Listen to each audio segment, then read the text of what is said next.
माता रानी कौन थे? हिंदू धर्म में माता रानी का देवियों में सर्वोच्चम स्थान है। उन्हें अम्बे, जगदम्बे, शेरावाली, पहाड़ा वाली आदि नामों से पुकारा जाता है। संपूर्ण भारत भूमि पर उनके सैकड़ों मंदिर हैं। ज्योतिर्लिंग से ज़्यादा शक्तिपीठ हैं। सरस्वती, लक्ष्मी और पार्वती ये त्रिदेवों की पत्नियां हैं। इनकी कथा के बारे में आखिर उन अम्मा, जगदम्बा, सुरेश्वरी आदि के बारे में क्या रहस्य है, यह जानकर भी जरूरी है। माता रानी के बारे में संपूर्ण जानकारी रखने वाले ही उसका सच्चा भक्त होता है। हालांकि यह भी सच है कि यहाँ इस लेख में उनके बारे में संपूर्ण जानकारी नहीं दी जा सकती, लेकिन हम इतना तो बता ही सकते हैं कि आपको क्या क्या जानना चाहिए। नंबर 1, अंबिका शिवपुराण के अनुसार उस अविनाशी प्रभाकाल ने कुछ काल के बाद द्वितीय की इच्छा प्रकट की। उसके भीतर एक से अनेक होने का संकल्प उचित हुआ। तब उस निराकार परमात्मा ने अपनी लीला अति शक्ति से आकार की कल्पना की, जो मूर्ति रहित परमाब्रह्म है। परमाब्रह्म अर्थात एकाक्षर ब्रह्म, परम अक्षर ब्रह्म, वह परम ब्रह्म भगवान सदाशिव है। एकाकी रहकर स्वेच्छा से सभी ओर व्यवहार करने वाले उस सदाशिव ने अपने विग्रह शरीर से शक्ति की सृष्टि की, जो उनके अपने श्रीअंग से कभी अलग होने वाली नहीं थी। सदाशिव की उस पराशक्ति को प्रधान प्रकृति गुणवंती माया बुद्धि तत्व की जननी तथा विकार रहित बताया गया है। वह शक्ति अंबिका, पार्वती या सती नहीं कही गई। उनको प्रकृति, स्वशरीरी त्रिदेव जनन है। ब्रह्मा, विष्णु और महेश की माता, नित्या और मूल्य कारण भी कहते हैं। सदाशिव द्वारा प्रकट की गई उस शक्ति की 8 भुजाएं हैं। पराशक्ति जगत जननी वह देवी नाना प्रकार की गतियों से संपन्न है और अनेक प्रकार के अस्त्र शक्ति धारण करती है। एकाकिनी होने पर भी वह माया शक्ति सहयोगवश अनेक हो जाती है। उस काल रूप सदाशिव की अर्धांगिनी है। यह शक्ति जिसे जगदम्बा भी कहते हैं। नंबर 2, देवी दुर्गा हिरण्याक्ष के वश में उत्पन्न एक महाशक्तिशाली दैत्य हुआ, जो रुरु का पुत्र था, जिसका नाम दुर्गमाहिषासुर था। दुर्गमाहिषासुर से सभी देवता अस्त्र हो चले थे। उससे इंद्र नगरी अमरावती को घेर लिया था। देवता शक्ति से हीन हो गए थे। फलस्वरूप उन्होंने स्वर्ग से भाग जाना ही श्रेष्ठ समझा। भागकर वे पर्वतों की कंदरा और गुफाओं में जाकर छिप गए और सहायता हेतु आदि शक्ति अंबिका की आराधना करने लगे। देवी ने प्रकट होकर देवताओं को निर्भीक हो जाने का आशीर्वाद दिया। एक दूत ने दुर्गमाहिषासुर को यह सभी कथा बताई और देवताओं की रक्षक के अवतार लेने की बात कही। तत्क्षण की दुर्गमाहिषासुर क्रोधित होकर अपने समस्त अस्त्र शस्त्र और अपनी सेना को साथ ले युद्ध के लिए चल पड़ा। घोर युद्ध हुआ और देवी ने दुर्गमाहिषासुर सहित उसकी समस्त सेना को नष्ट कर दिया। तभी से यह देवी दुर्गा कहलाने लगी। नंबर 3, माता सती। भगवान शंकर को महेश और महादेव भी कहते हैं। उन्हीं शंकर ने सर्वप्रथम 10 राजा की पुत्री दक्षयानी से विवाह किया था। इन दक्षयानी को ही सती कहा जाता है। अपने पति शंकर का अपमान होने के कारण सती ने अपने पिता दक्ष के यज्ञ में कूदकर अपनी देह लीला समाप्त कर ली थी। माता सती के देह को लेकर ही भगवान शंकर जगह जगह घूमते रहे। जहाँ जहाँ देवी सती के अंग और आभूषण गिरे ओहा ओहा सती पीठ निर्मित होते गए। इसके बाद माता सती ने पार्वती के रूप में हिमालय राज्य के यहाँ जन्म लेकर भगवान शिव की ओर तपस्या की और फिर से शिव को प्राप्त कर पार्वती के रूप में जगत में विख्यात हुई। नंबर 4 माता पार्वती। माता पार्वती शंकर की दूसरी पत्नी थी जो पूर्व जन्म से सती थी। देवी पार्वती के पिता का नाम हिमवान और माता का नाम रानी मेनावती था। माता पार्वती को ही गौरी, महागौरी, पहाड़ों वाली और शेरा वाली कहा जाता है। माता पार्वती को भी दुर्गा स्वरूप माना गया है, लेकिन वे दुर्गा नहीं है। इन्हीं माता पार्वती के 2 पुत्र प्रमुख रूप से माने गए हैं, एक श्री गणेश और दूसरे कार्तिकेय। नंबर 5 कैटभा। पद्म पुराण के अनुसार देवासुर संग्राम में मधु और कैटभ नाम के 2 भाई हिरण्याक्ष की ओर थे। मार्कंडेय पुराण के अनुसार उमा ने कैटभ को मारा था, जिससे वे कैटभा कहलाई। दुर्गा सप्तशती अनुसार अंबिका की शक्ति महामाया ने अपने योग बल से दोनों का वध किया था। नंबर 6 काली। पौराणिक मान्यता अनुसार भगवान शिव की 4 पत्नियां थीं। पहली सती, जिसने यज्ञ में कूदकर अपनी जान दे दी थी। यही सती दूसरे जन्म में पार्वती बनकर आई, जिनके पुत्र गणेश और कार्तिकेय हैं। फिर शिव की एक तीसरी पत्नी थी, जिन्हें उमा कहा जाता था। देवी उमा को भूमि की देवी भी कहा गया है। उत्तराखंड में इनका एकमात्र मंदिर है। भगवान शिव की चौथी पत्नी माँ कली है। उन्होंने इस पृथ्वी पर भयंकर दानवों का संहार किया था। काली माता ने ही असुर रक्त बीज का वध किया था, जिन्हें 10 महाविद्याओं में से प्रमुख माना जाता है। काली भी देवी अम्मा की पुत्री थी। नंबर 7 महिषासुरमर्दिनी। नवदुर्गा में से एक कात्यायन ऋषि की कन्या ही रंभासुर के पुत्र महिषासुर का वध किया था। उसे ब्रह्मा का वरदान था कि वह स्त्री के हाथों ही मारा जाएगा। उसका वध करने के बाद माता महिषासुरमर्दिनी कहलाई। एक अन्य कथा के अनुसार जब सभी देवता उससे युद्ध करने के बाद भी नहीं जीत पाए, तो भगवान विष्णु ने कहा कि सभी देवताओं के साथ मिलकर सबकी यादी कारण भगवती महाशक्ति की आराधना की जाए। सभी देवताओं के शरीर से एक दिव्य तेज निकलकर एक परम सुंदरी स्त्री के रूप में प्रकट हुआ। हिमवान ने भगवती की सवारी के लिए सिंह दिया तथा सभी देवताओं ने अपने अपने अस्त्र शस्त्र महामाया की सेवा में प्रस्तुत किया। भगवती ने देवताओं पर प्रसन्न होकर उन्हें शीघ्र ही महिषासुर के भय से मुक्त करने का आश्वासन दिया और भयंकर युद्ध के बाद उसका वध कर दिया। नंबर 8 तुलजा भवानी या चामुंडा माता। देश भर में कई जगह पर माता तुलजा भवानी और चामुंडा माता की पूजा का प्रचलन खासकर यह महाराष्ट्र में अधिक है। दरअसल माता अंबिका ही चंड और मुंड नामक असुरों का वध करने के कारण चामुंडा कहलाई।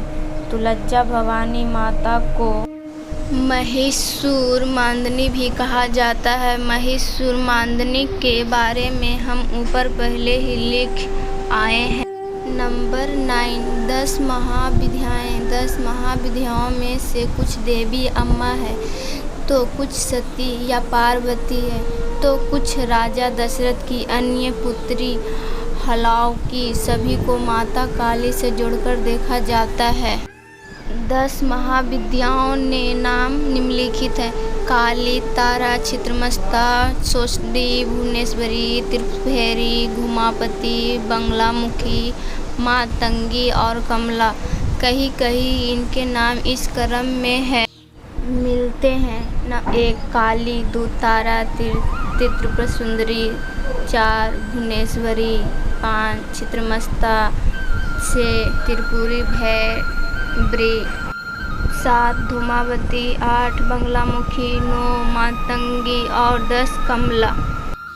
नवरात्रि। वर्ष में 2 बार नवरात्रि उत्सव का आयोजन होता है। पहला को चैत्र नवरात्रि और दूसरे को आश्विन माह की शारदीय नवरात्रि के नाम से जाना जाता है। इस तरह पूरे वर्ष में 18 दिन ही दुर्गा के होते हैं, जिसमें से शारदीय नवरात्रि के 9 दिन ही उत्सव मनाया जाता है, जिसे दुर्गोत्सव कहा जाता है। माना जाता है कि चैत्र नवरात्रि शैवतांत्रिकों के लिए होती है। इसके अंतर्गत तांत्रिक अनुष्ठान और कठिन साधनाएं की जाती है तथा दूसरी शारदीय नवरात्रि सात्विक लोगों के लिए होती है, जो सिर्फ मां की भक्ति तथा उत्सव हेतु है। नवरात्रि व्रत। नवरात्रि में पूरे 9 दिनों के लिए शराब, मांस और सहमांस वास के साथ ही अतः का त्याग कर दिया जाता है। अतः 9 दिनों में यदि कोई व्यक्ति किसी भी तरह से माता का जाने या अनजाने में अपमान करता है तो उसे कड़ी सजा भुगतना होती है। कई लोगों को गरबा उत्सव के नाम पर डिस्को और फिल्मी गीतों पर नाचते देखा गया है। यह माता का घोर अपमान ही है। 9 दुर्गा रहस्य। ये 9 दुर्गा है 1 शैलपुत्री, 2 ब्रह्मचारिणी, 3 चंद्रघटा, 4 कुष्मांडा, 5 सकदमाता, 6 कात्यायनी, 7 कालरात्रि, 8 महागौरी, 9 सिद्धिदात्री। पर्वतराज हिमालय की पत्री होने के कारण पार्वती माता को शैलपुत्री भी कहा जाता है। ब्रह्मचारिणी अर्थात जब उन्होंने तपस्या द्वारा शिव को पाया था। चंद्रघटा अर्थात जिनके मस्तक पर चंद्र के आकार का तिलक है।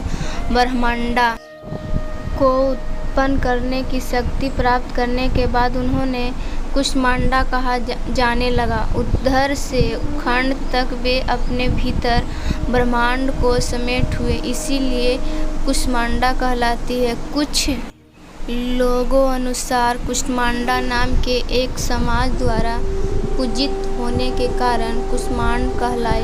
पार्वती के पुत्र कार्तिकेय का नाम स्कंद भी है, इसीलिए वे स्कंद की माता कहलाती है।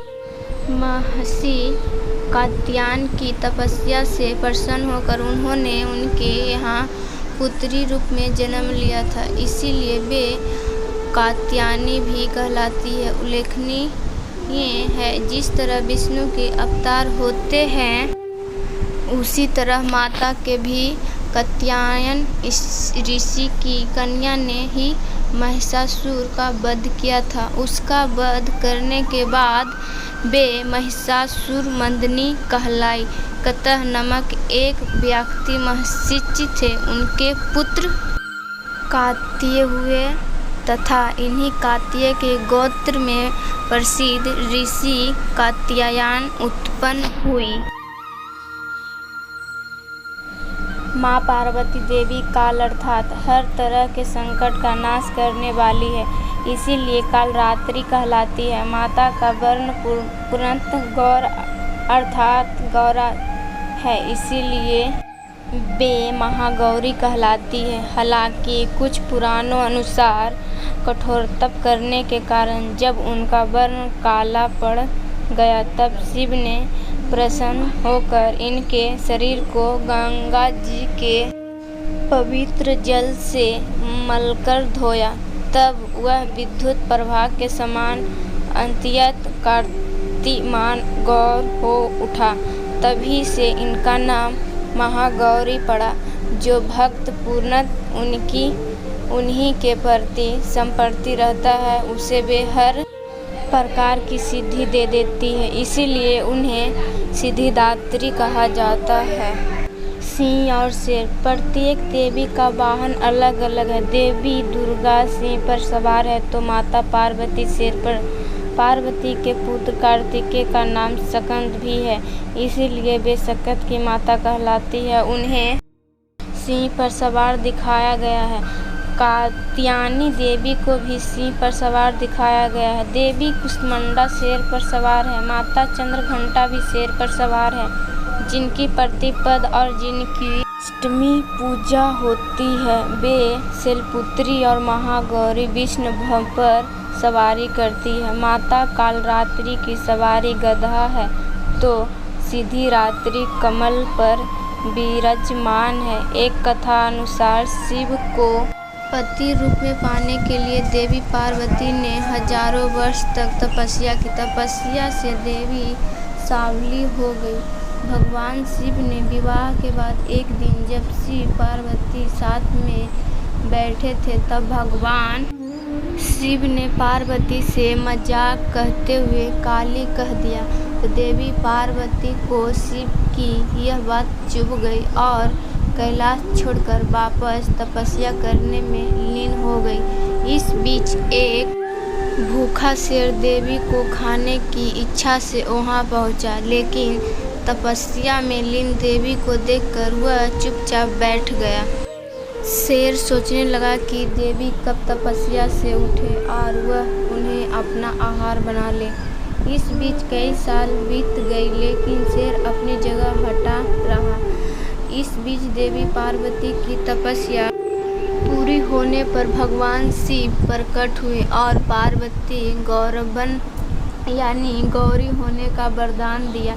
इस बाद देवी पार्वती ने गंगा स्नान किया और उनके शरीर से एक सांवली देवी प्रकट हुई जो कौशिकी कहलाई और गौरवन हो जाने के कारण देवी पार्वती गौरी कहलाने लगी। देवी पार्वती ने उस सिंह को अपना वाहन बना लिया जो उन्हें खाने के लिए बैठा था। इसका कारण यह था कि सिंह ने देवी को खाने की प्रतीक्षा में उन पर नज़र टिकाए रखकर वर्षों तक उनका ध्यान किया था। देवी ने इसे सिंह की तपस्या मान लिया और अपनी सेवा में लिया। इसीलिए देवी पार्वती के सिंह और विष दोनों वाहन माने जाते हैं। देवी का संप्रदाय अम्बे या अंबिका से संबंधित सभी देवियों का धर्म सातक है। हिंदुओं के 5 संप्रदाय हैं: वैदिक, वैष्णव, शैव, वैष्णव और स्मार्तनाथ संप्रदाय को शैव संप्रदाय का उपसंप्रदाय माना जाता है। शाक्त संप्रदाय को देवी का संप्रदाय माना जाता है। सिंधु घाटी की सभ्यता में भी मातृ देवी की पूजा के प्राण मिलते हैं। शाक्त संप्रदाय प्राचीन संप्रदाय है। गुप्त काल में यह उत्तर पूर्वी भारत, कम्बोडिया, जावा, बोर्नियो और मलाया प्रांत द्वीपों के देशों में लोकप्रिय था। बौद्ध धर्म के प्रचार के बाद इसका प्रभाव कम हुआ। शाक्त संप्रदाय को शैव संप्रदाय के अंतर्गत माना जाता है। संतों का मानना है कि दुनिया की सर्वोच्च शक्ति शरण है, इसीलिए वे देवी दुर्गा को ही ईश्वर रूप में पूजते हैं। दुनिया के सभी धर्मों में ईश्वर की जो कल्पना की गई है वह पुरुष के समान की गई है, अर्थात ईश्वर पुरुष जैसा हो सकता है, किंतु संत धर्म दुनिया का एकमात्र धर्म है जो सृष्टि रचनाकार को जननी या स्नेह मानता है। सही मायने में यह एकमात्र धर्म स्त्रियों का धर्म है। शिव तो सब है, शक्ति परम प्रकाश है। हालांकि संत दर्शन की साक्ष्य समान ही है। संत धर्म का उद्देश्य सभी का उद्देश्य मोक्ष है, फिर भी शक्ति का संचय करो, शक्ति की उपासना करो। शक्ति ही जीवन है, शक्ति ही धर्म है, शक्ति ही सत्य है, शक्ति ही सर्वत व्यापक है और शक्ति ही हम सभी को आवश्यकता है। बलवान बनो, वीर बनो, निर्भय बनो, स्वतंत्र बनो और शक्तिशाली बनो, तभी तो नाथ और शक्त संप्रदाय के साधक शक्तिमान बनने के लिए तरह तरह के योग और साधना करते रहते हैं, सिद्धियां प्राप्त करते रहते हैं।